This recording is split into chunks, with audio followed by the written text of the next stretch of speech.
Thanda is here in studio with me. We're ready to get rolling. We're ready to kickstart the show. We're ready to talk about this amazing conversation. So I was sharing earlier of how I cannot travel with my 2 young boys. Every time I think about it, I go on a panic. Every time I think about traveling with the boys, I go on a panic. No. But Thanda has been able to do it, and she does it so effortlessly. And I think it's important for us as moms with young kids to be able to explore and see the different places with the young kids, because we all get to enjoy it as a family. When she walked in, I was very excited because I got introduced to her on her YouTube channel, which we're going to talk about.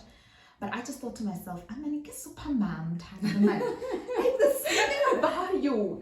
And as a mom myself, I cannot wait at the end of this conversation. I hope that by the end of it, those powers. Morning, welcome to the show. Thank you so much. So you are a civil engineer, you are a mom, you are a wife. You are a teacher, homeschooling teacher. But when all those hats are off, who is Thanda? Or how would you best describe yourself? Thanda is a beautiful girl. Yes. Thank you so much for having me on your show. Thanda is a beautiful girl. Just like you say, that I'm a mom of 6. And I'm a homeschooling mom, but not just homeschooling. I'm actually passionate about child development and how children learn. Hence, in most of my videos, you'll see that I use a lot of hands-on activities, that kind of stuff. So that's who I am. I am a civil engineer, and I still practice as a civil engineer, but I'm also passionate about teaching and spending time with my family. Yes. Yeah. Speak about family. Do you come from a big family? And of course, I'm asking that with obvious reasons. Or did your husband and yourself just decide, no, we're going to have a family? I'll say I come from a big family. Okay. We were 5. Okay. I'm the middle child, and my husband is also coming from a big family. Okay. They were 10. So this is normal, right? It is. So yeah, it's Congratulations! You gave birth to baby number 6. Yes, actually, I gave birth. I will have a video going like this week about that. But yes, I gave birth to baby number 6. Sure. Tell us a bit about your kids. When I first got introduced to you, and I think what blew me away in one of your videos, you was traveling with them, 4 of your girls, and they were all under the age of 4. I cannot travel with the boys. They're 2 and 3, and there's just so much coordination that goes in. But you are able to give us tips of how we can do it, and I want us to talk about that. But before that, tell us about your beautiful family. Oh, okay. Thank you so much. I have 6 kids. I have twins who are turning 8. Then I have a 6-year-old, a 4-year-old, a 2-year-old, and then now I have a 0-year-old, a newborn. Yes. And when I had them, I just decided that I'm not gonna stop them from experiencing life. So I want to see the world with them. So I'll go with them wherever I want to go with them, regardless of the number of children I have. Which is absolutely beautiful. And listen, if you have not seen her YouTube channel, I'm going to advise you to go to it right after the show, Thanda Xaba. You'll be able to see all the great tips that she gives us when it comes to traveling. So let's get into it, right? Yeah. Because we need to unpack this, and I'd love for it to unpack it very slowly, because there is probably there is probably somebody who needs these tips. You now decide that, okay, we are now going to go to a specific destination, right? The number 1 tip that you talk about is be prepared. I love how you expressing it of be prepared to a sense that you write things down. What goes on in your preparation? Tell us more about it. Yes, be prepared. I do write things down, even when you're going, whether it's shopping or maybe you want to go on a vacation, you want to do certain activities. Yes. I do write things down because when you have kids, you might forget why you are there. And then when you leave, you're like, oh, we forgot to go and attend this, because there can be so much that can happen, especially when you have a lot of kids. You know, there's like high risk of everything going wrong. Yes. Really, one can want to go to the bathroom. When you're coming back, one wants to do this and that. So your mind will be all over the place. So I feel it's always best to be prepared and know what's going to happen. In the preparation as well, you also need to involve the children. Making them aware of where you're going, what you're going to do, so that they won't start asking for things that you're not there for. You know, if we're going to do this activity, that's what we're going to do, and then when we're done, we're gonna do this and this and that. So everyone is aware of what will be happening. So that the part of preparing is just preparing yourself, but also preparing the children as well. I love that, and that is so important. Whether we're going to the store to get milk, we're going to the store to get milk, not that toy.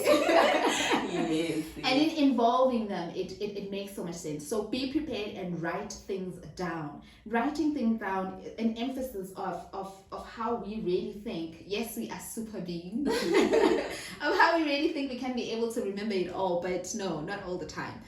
Number 2, food. Yes. This is very important.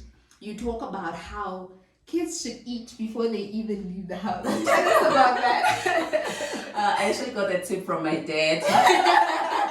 You will make sure you eat before you leave the house, so that you don't say you're hungry. Yeah. We know how kids are. When you change environment, immediately when they see something, they might feel hungry. Well, they might really feel hungry, or they will say they are hungry when they are not actually hungry. Yeah. So it's important as a parent to make sure that at least you know they eat, they go to the loo, and you know that they are fine, even if when they start complaining, but you can assess whether it's a genuine request or they just being kids. So preparing, giving them food before you leave, and also having snacks like in the car, depending on the duration of your travel. Like if you're traveling for like 7 hours, of which we do most of the time because our family is in KZN, so you need to have snacks, water and food, you know, already for you, and don't just rely on the garages and stop, you know, because you'll never know when you're going to stop, and you'll never know when they're going to request for that. Because kids tend to ask for things like in the middle of nowhere. That is true, and especially also what you could find in the stores. Exactly. And also, you know, like what you're saying, because when you're traveling, most of the time you don't eat healthy when you're away from home. So if you can, just prepare something healthy, and you don't know when it will be the next time you have a healthy meal. You know, so just prepare something healthy to carry, and something that you can give to your kids on the car or wherever you stop to eat. Here's another thing that you said, and I went, you said when you drop your kids from, because they're young, right? So I'm imagining, you're 6 now, but I'm imagining the 4 when you were traveling with them. They've all under the ages of 4, and as you move them or step them out of the car, how they could think, whoa, free at last, free at last, and they've been kids. That's exactly what they do. But you told me something. You say you, first of all, start with the eldest one. And when you drop them off, you say, hold this particular... I thought that was... Tell me about that. Thank you. It also comes from experience, like you're saying, like you would know when they're excited about whatever they're going to do in that venue. When they get there, they just want to run straight inside. But you know, the most important thing when you're traveling with kids is their safety. You know, there's human trafficking, there are cars running past you. So when I take that, you're saying I take the older kids out first, and then they need to like touch maybe the car. You can say maybe hold this or touch here. There's a spot. They know that when they get off the car, they touch or they hold there until you have everyone out, and then you make sure that you lock your car and what's not, and then you can go from there. I thought that was amazing, because I simply tell the boys, and the moms can also share any tricks that they have. I think it's a beautiful way of learning. I just put the boys there, stay here. Now I know, at least when I have a certain thing for them to do, so touch this or hold it or look at this particular spot. And then they'll try to find, I know that I need to be absolutely amazing. Another thing that you do when traveling, you have those key words. So when your daughters hear sister, they know that you're saying hold your sister's hand. Yes. Unpack that for us. Yeah, it does help for me or for anyone with more than 2 kids, I would say, because you can't hold all of them together. So when they are holding hands, or maybe they can be holding hands and you're holding in between. But when you say sister, then they know that they look for their partner. They look for each and then other. Wow. they partner. Now that I have 5, okay, I have 6 now, but I'm traveling with 6. But with the 5, they know how to pair each other, the old one and the young one, the old one and the young one, so that the young one won't be holding hands and looking away while working. So when I say your sister, they know that they need to look for their partner and then they hold hands. Sure. Any other safety tips? Obviously, safety is very important before you even get to the destination that you can share with us. Yes, for me, I always look at when you travel, and well, it depends where you're going really. But if you're traveling with kids, like I said, that you put their safety first, because there's human trafficking, there's a lot of things that can go wrong. It's even worse when you have a lot of kids and you're the only adults. So maybe look at the times of when you want to travel when it's not too busy maybe. And also when you're looking at the places that you want to see, they must be child friendly, they must cater for kids. And you must just look at the surrounding area and where you're going to park, those kind of things. It's the things that you look for yourself, but it's just that when you have kids and a lot of them, there's high risk. So you do need to be extra cautious of your surrounding. Even when you get there, you look around as you walk with them and all of that. So you don't just go to any mall, you don't just go to any place. You first need to make sure that place is safe for the kids and for yourself. For the kids. I want us then to talk about those places, the places that you feel in South Africa have captured that concept of being child friendly. I was saying earlier on that even with game drives, there are certain game drives that are restricted to the age. They do have those activities of kids, game ranger, where they'll be friendlier, your impalas, your springboks, but when it comes to your big fives and the big games, rather, it would be more of from this particular age to just accommodate everyone. So we're going to talk about the places that you can share with us that you feel have been friendlier, or the ones that you've enjoyed in traveling. But I just want us to touch on one more tip that you give us, which is very important. And I want to know how you win it. You say avoid fights, right? How the little ones it can get hectic. Because the age gap, it's perfect, by the way. The age gap, I think, is amazing. The 2-year difference, it's great. They can be best friends. In fact, they have to be best friends. How do you assist with fights, especially in those long drives? You drive 7 hours to KZN. What's happening at the back? I think we have tried different things, me and my husband, in the past. We've tried screens, we've tried this and that. But what we've seen is that screens don't actually help. They don't help, because you are actually depriving the child of the experience of traveling, because they'll be focusing on whether it's a movie or cartoons or whatever that they will be watching. So you try to involve them, like on the journey, as you're driving, they'll be asking how far are we, how many hours left, and you'll be talking about different destinations, talking about the mountains, talking about different things, just involving them in the conversation that you as adults will be having. Also involve them so that it makes them be part of the journey, and it's not like they just can't wait to get there and now they're fighting, they're tired and all of that. And also just assess when they need breaks, like when they need water, when they need a break, just to stretch and do that. So you just assess that and then make sure that you pace those things accordingly depending on your trip. But I think my personal preference, I know it's a personal thing, just avoid screens. Because as much as you can think it will help, it doesn't help. And in the long run, it's actually doing you're not doing a child any favor. It's a disadvantage to your experience as well. Let's touch on those places. One of the trips that I've seen you enjoy, the Union Buildings in Pretoria. I think the girls had so much fun there.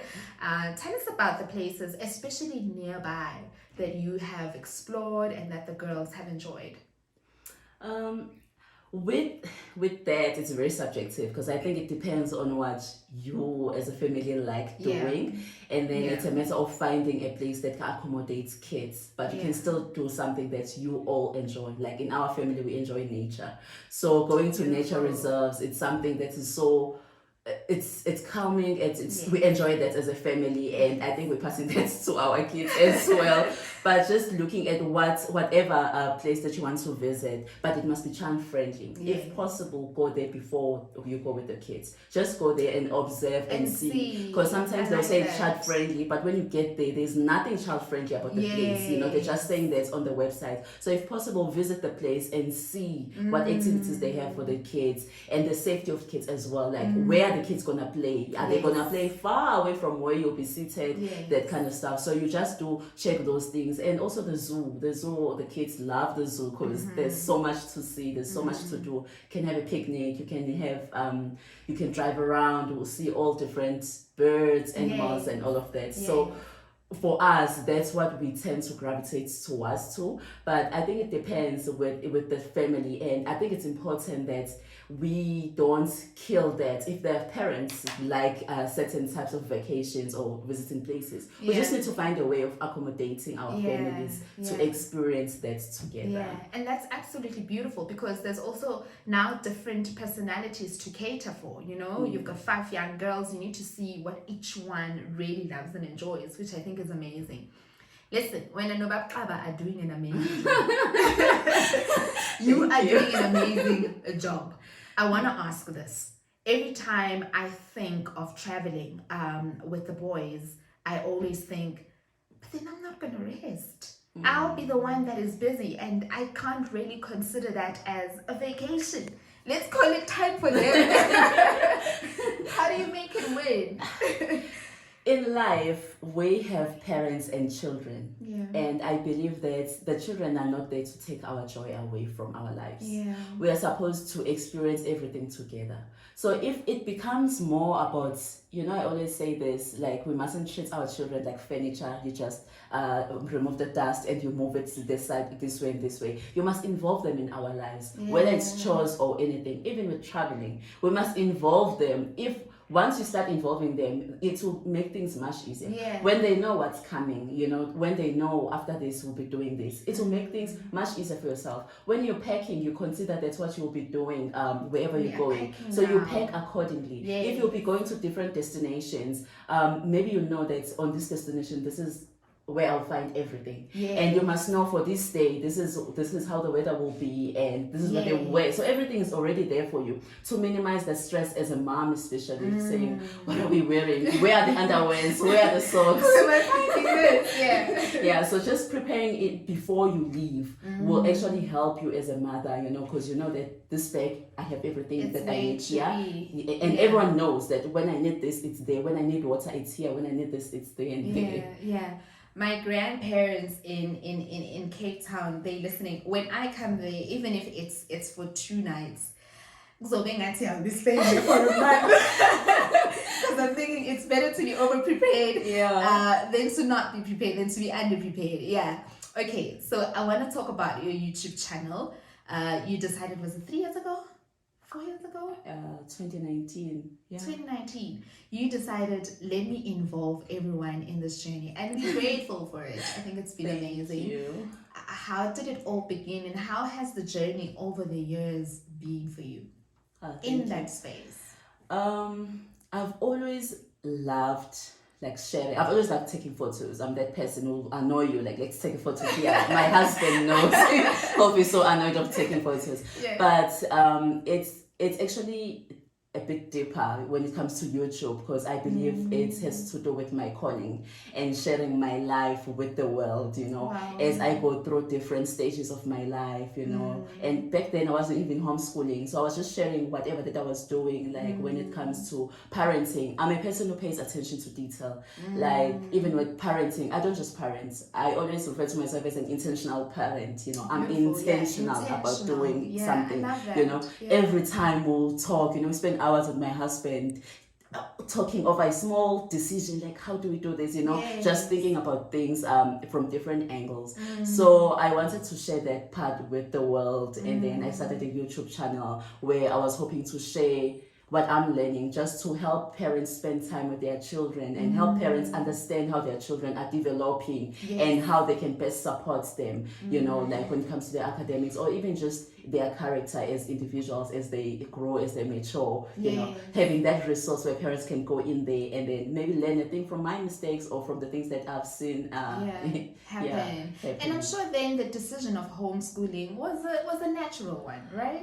It was. It has always been at the back of our minds, but to be honest with you, I never thought it was legal in South Africa because I've always seen it from people like outside of South Africa. So it has always been there. And then when the pandemic came, I was like, oh, thank goodness. Definitely. No, not that thank goodness for the pandemic. But for the opportunity to trial this thing, because everyone was forced to trial, to do this thing. Then we saw that this thing can actually work. And then we pulled our older kids who were in grade 1, and then we started homeschooling them from grade 1 onwards. Sure. And it's been doing well. It's been all right. We're enjoying the ride. They're in grade 3 now, and we're loving it. And we continue until, I don't know, until God decides otherwise. But for now, we are enjoying it. And over the years, we've been adding more and more children to our family, but also more and more children to our homeschool room. Because now I have 4 kids who are like into who are homeschooling, because the other one is like grade 1 and grade 3. And none of your own? No, they're all mine. Oh, okay. They're all mine. All right. I thought you were opening it up to the nation. I was thinking, okay. No, they're all mine. Listen, she does an absolutely amazing job. I want to, at the end of the show, and we're about to wrap up, I want you to just go to her YouTube channel, Thanda Xaba. You can be able to start binging. Well, that's what I've been doing the whole week, because I recently came across your channel. Start binging and going through all the great content that she has for us. What are the plans that you have in terms of traveling that you are looking forward to as a family? I would love to go to Cape Town with the kids. I've been to Cape Town a number of times with my husband, but I would love to take the kids with, to see everything, the Robben Island, the Table Mountain. And that's the plan. But for now, for this year, or during the year, because we're homeschooling, the plan is just to explore Pretoria. We've been going to a lot of places, around Pretoria. I want them to love and be proud of their city and know what's in their city. And then when it comes to big vacations, then we can go outside the province. But that's the plan, just exploring everything that Pretoria has to offer, or Gauteng, let me say, has to offer. Is there some place that you can tell us about in Pretoria? And I ask this because you're not the first person that mentions, I'm traveling around Pretoria. And for me, I'm thinking, okay, where? So are there any hidden places that you feel that everybody who's listening can try and visit right now even? Well, I can't think of any from the top of my head, but like I said to you, there are lots of nature reserves here in Pretoria, and I think that's a good, like I said, it depends on the personal preference. That's a good starting point. And you can go to the botanic gardens. It depends on the vibe as well, and on the vibe that you want, for the trip. If you want laid back, or maybe you can go to the Groove for ice skating. So it really does depend on what activity you want to do when you get there. And and you'll never know if it is something that you are liking or is for you if you have never tried it out. So go on that ice, fall if you wish, and then the next time you'll go, maybe it's not for you because you've tried it, right? Yes. To everybody who is listening, what would you like to say for tips that you can give us with parenting in general? And I wasn't kidding when I said I feel like she's a super mom, because when I got introduced to your channel and I started going through it, you make it seem very easy, and I think you bring a bit of calmness, if I can say it that, or would say it's it's not as hard as we think it is, it's definitely is possible. If you are doing it with 5, baby number 6 now, then it definitely is possible. What tips can you give us, especially mothers that have young kids? The first tip is to block the negative things that are said about motherhood. I know it's tiring. You don't sleep. Like I was telling my husband that I can't remember the last time I had 4 hours of sleep without anyone disturbing me with a newborn in the house.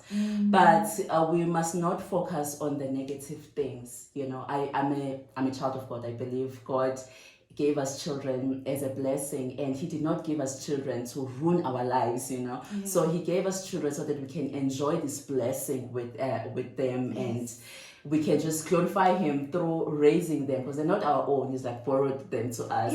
So spending time with them and just enjoying life with them.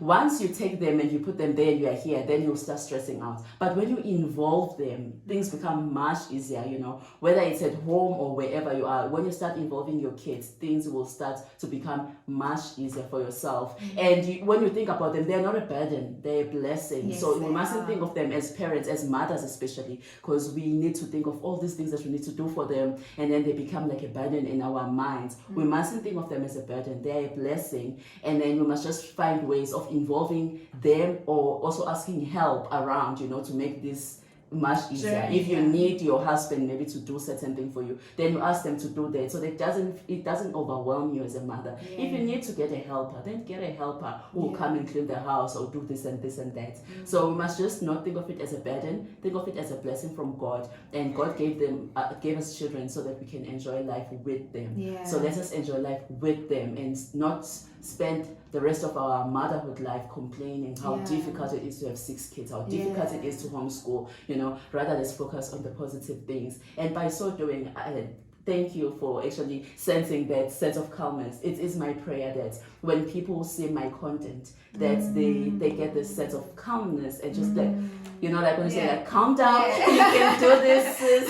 You can do it, it's possible. Whether it's learning from my mistakes or just seeing me doing whatever I'm doing, and then you feel like, oh, I can actually do it. I can actually do it better than her, So that's what I hope to achieve, that people will just see the positive side of motherhood and just keep calm, involve the kids, and let's enjoy life with them. I absolutely love that. There's this beautiful video I saw of your twin girls. They were very young at that time, fixing each other's crowns. And I thought this is absolutely beautiful. But what a beautiful way to wrap up the show. I feel it was amazing that we had this conversation, and that it was amazing that we unpacked it. If we have missed any of the questions that you posted to us, listen, we are already over time, so we're going to try and wrap it here very calmly. Give us your social media platforms of where people can continue to follow you. Thank you. You can follow me on YouTube. I am Thanda, Thanda Xaba, Xaba. And then on Instagram, I am Thanda_Mrs_X. On Facebook and TikTok, I'm Thanda Xaba. Mrs. X, thank you so much. Thank you for having me. Well, the morning in travel is bowing out.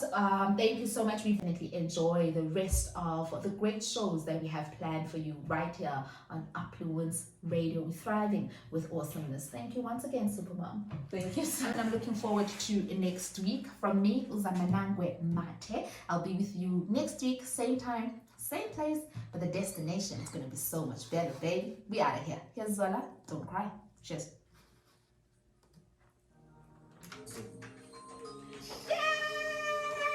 Thank you. Thank you so much.